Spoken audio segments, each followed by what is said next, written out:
6 நாட்களுக்கு முன்னாலே எதிர்கால தமிழகத்தை ஆளக்கூடிய விஜய் அவரிடத்திலே நான் சென்றிருக்கிறேன். ஏன் அதை சொல்லுகிறேன் சொன்னால், 30ஆம் தேதி இங்கே ஒரு கூட்டம் ஒன்று நடைபெற்றது. செங்கோட்டையனுக்கு பின்னாலே ஒருவர் கூட இல்லை என்றார். இங்கே பாருங்கள் எவ்வளவு பேர்.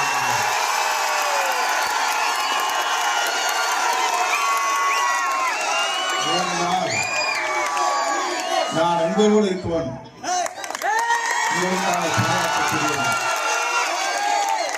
உங்களுக்காக ஒரு சட்ட திருத்தத்தை கொண்டு வந்தேன். 8ஆம் வகுப்பு முடித்திருந்தால் மட்டும்தான் லைசன்ஸ்.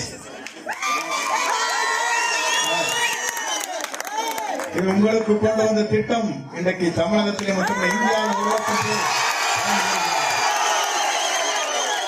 நீங்கள் 73 பேருக்காக கொண்டு வந்த திட்டம் 1 லட்சம் பேர் இன்றைக்கு தமிழ்நாட்டில் ஏன்னு சொன்னால் எவ்வளவு துன்பங்களும் இடர்பாடுகளில் நீங்கள் பயணங்களை மேற்கொண்டீர்கள். அதே போல தமிழ்நாட்டில் இருந்து வரும் பயணங்களை மேற்கொண்டார்.